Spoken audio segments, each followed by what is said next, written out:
Hello and welcome to this conversation, the Morning Tea Market Misses. We get together every so often. I hope that you've seen all the other episodes. We have been talking about different things that can grow your business online, help you with your marketing for small business owners and sole traders for the past 12 months. And we're still focused on what you might need to do to start planning a business for the year. Now, your hosts are the same four people that have been sitting here for the last 12 months, not in the same spot. We've actually go home and we've moved around a bit. But we've got Narelle Gaddy, and Narelle is an accredited accessibility auditor. Myself, Janeen Vosper, I help people step up to stand out because they get their pitch right. Kate Smith is a graphic designer and she works with service-based industries. And Jan Roche has two businesses. One's BizConnect Web Design and Over 50s Health. And you hear us talking about our businesses and how we help our clients throughout all the different topics that we're doing. That we're speaking about, but you can also learn a little bit more about us in the show notes on YouTube. So please check that out. And if there's anything that you like, get in touch with us. Today, this is the fourth episode on planning, and Narelle is going to be talking to us about the tools we need, I think. Is that right, Narelle? Yeah, because look, it's been a great 4 weeks. Janeen, you started off talking about your mission, your vision, and then Kate took over and gave us some really good ideas about vision boards and different ways to do the vision boards. Obviously, for me being blind, an audio board will be my vision board. And then Jan took the vision and the mission and she's broken it down into goals. What I'm looking at is, okay, we've got all these great goals. We've got our mission, we've got our vision, we've got our wonderful vision board hidden or wherever you've got it. And what about the resourcing that is needed to meet your goals? And obviously, your areas of resourcing are people, your tools, your time, which Jan covered anyway in the goals, but there's still time still has to be planned because you still have to have a life, you still have to work, you have children. Some of us are lucky enough, our children have all moved away and don't live with us. I love my sons, but they don't live with me. But you know what I'm saying? There's still planning to be done at this level now. And it is probably the next important step. You can have all these other great tools, but if you haven't planned your resources, you're not going to make it. And I think for me, I would always start looking at, with your goals, your people. How many people do you need to implement your goals? What are the skill sets of the people you need? What are the, roles that they need to fulfill? Do you need a marketing person? Do you need someone to hold each end of the weights bar to hit the 100K? Because I can tell you, unless there's someone at each end and you drop it, you're going to make one heck of a loud sound if there's not someone there to make sure you've picked it up. Or if you're doing a chest press and your plan is to lift a 80K chest press, plan to have someone on each end of your weights bar. What are your plans? Have you got a plan B and C? So if someone's off sick, that the work still gets done. And then once you've sort of looked at your resourcing and you've looked at your planning for people, think about the communication styles of your clients. Not everyone actually asks, and you run into it all the time. Do you want it by email? Do you want it printed out? Do you want an audio? Take that into account because that then becomes one of the skill sets that you need to ensure that the people you have doing the work have. Yeah. Then once you've got your people, well, what tools are they going to use? Do you have the right computers? Do you have the phones? Do you have the cars? Do you have the desk? Are they going to work from home? Do you need Zoom? Are you going to use Teams? What apps? What are the tools that you need that the people can do the work to meet the goals, which is going to meet your mission, which is going to meet your vision? And it is probably at that level where when you look at your goal chunking, which is what Jan was talking about, breaking your goals down, because if in 60 days you want to achieve A, B, and C, well, you might only need 2 people to achieve that. If they've got the right skill set and if they've got the right tools and if they've got the communication styles that you need.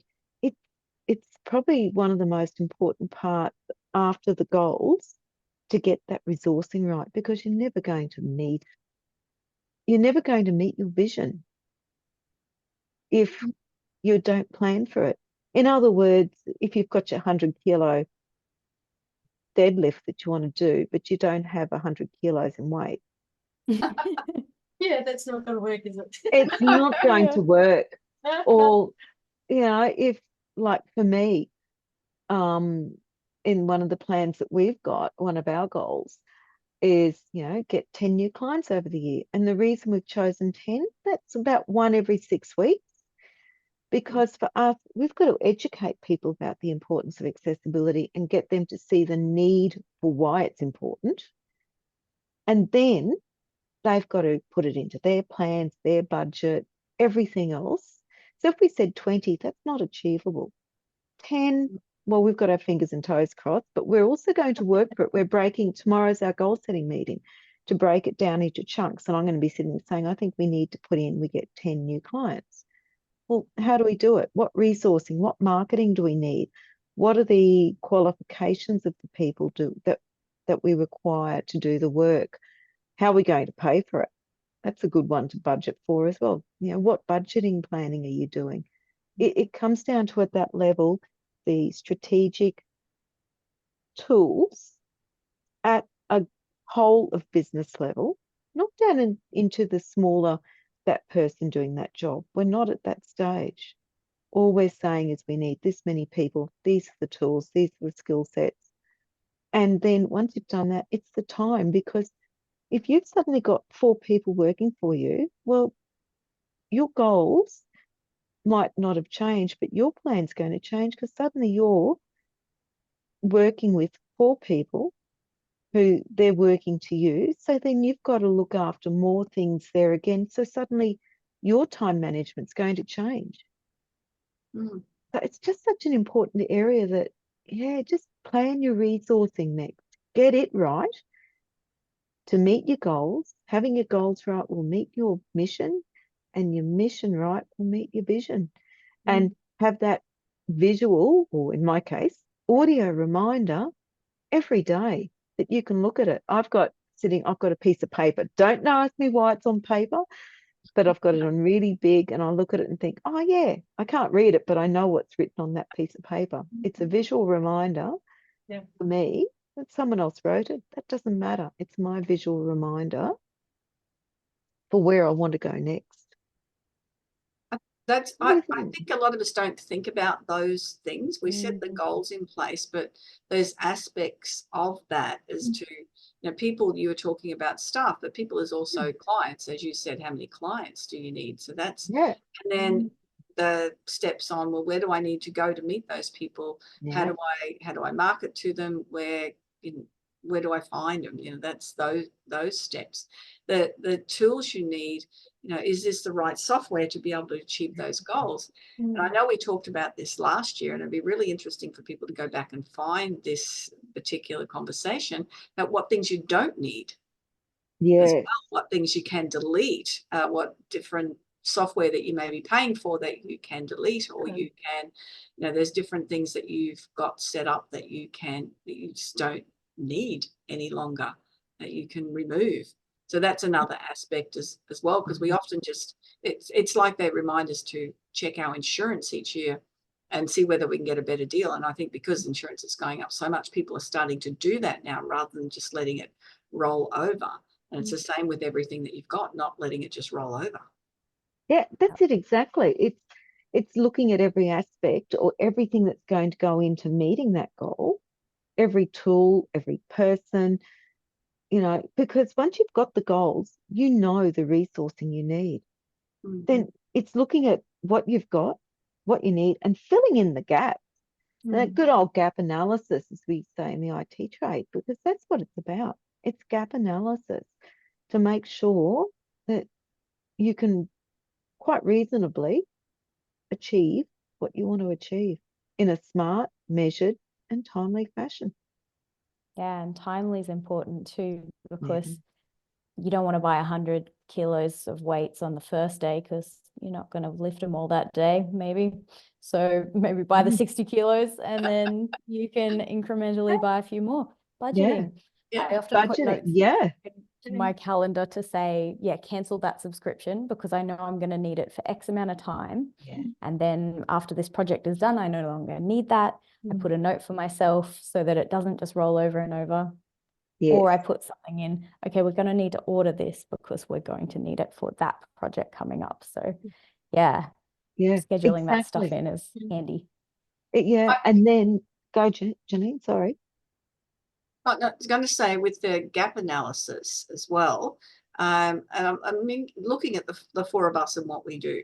So if you know that your business and your website is not accessible to everybody, well, then you need to figure out that's that gap. Then we've got Narelle that can fill that gap. If you know that you're not getting the hits on your website, then there's Jan who can help you fill that gap. If you're trying to, do all the different designs for yourself and your website, and that's just taking up more time than you could possibly afford being out of your business doing it, then you've got Kate.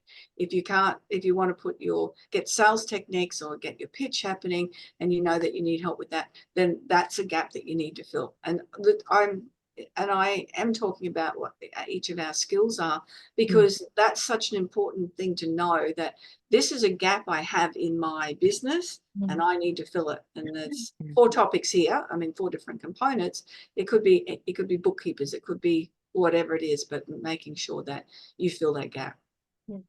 That's it. And again, if you're bringing in a bookkeeper, that bookkeeper and their values are going to align with your business, because it's no point in going and getting a bookkeeper that really doesn't understand graphic design or doesn't have a bit of an idea about it, because you will spend more time talking to them about it instead of them doing what they're required to do. Or like I ran into a tax accountant who does bookkeeping for hospitality, and that's where she specializes, because she understands the industry. And for her, she doesn't have to sit there and talk, ask all those 1,000,001 questions to learn the industry. She already knows it. For her, it comes down to picking it up and running with it. If you're getting someone in to do some work, you expect to do a certain amount of training, yes, but you don't sometimes have the time to train them from scratch. And for the example of a bookkeeper, you wouldn't expect to have to train them in how to do the bookkeeping when that's the role they're applying for. Yeah, that they would have that knowledge and experience. The tweaks would maybe be around how you do certain things, different processes that you have. But for the task, for the role that they're going to fill, they need to know what they're doing. Yes. Yeah. That's it. It's the skill set. And it's the values. For me, I work a lot of hours, but I have so much fun doing it, and I get the giggles, and I look forward to this every week. But I think if we put someone that was quite a sober person in with us, we would not have had the same outcome with this project, because essentially it started as a project. And it did. Yeah, for sure. And we've learned from each other, but we also have a lot of fun doing it. And I mentioned in one of the other episodes, if you have a look at every episode, the photos of always of us laughing and enjoying what we're doing. And that is filling a gap as well. There's that component. Well, gap in knowledge. Yeah. Definitely. That's one of the reasons I continue with my podcast, is because every time I interview somebody, I learn some new skills and some new ideas. It's knowledge. It's important. Thank you so much, Narelle. It's an important reminder, and to figure out what resources that we need to help us achieve our goals, and what we might not need either. Yeah. And that's another conversation with Morning Tea Marketing Misses. We've had 4 weeks of talking different planning ideas. As we come into the next month, we're going to be talking networking. And I tell you what, there's some serial networkers in this form. You reckon? Oh, yeah. But look, we don't just, look, we'll talk about it. The points of networking is, you know, prioritizing, knowing what you're doing, all of that. We're going to share all that information, how to successfully build connections and build business. But you have to be here for the next month and listen to all the different conversations. Remember to check us out on YouTube, read the show notes, and follow all of us on all of the socials. We look forward to you joining us next time. Bye-bye. Bye. Bye. Bye.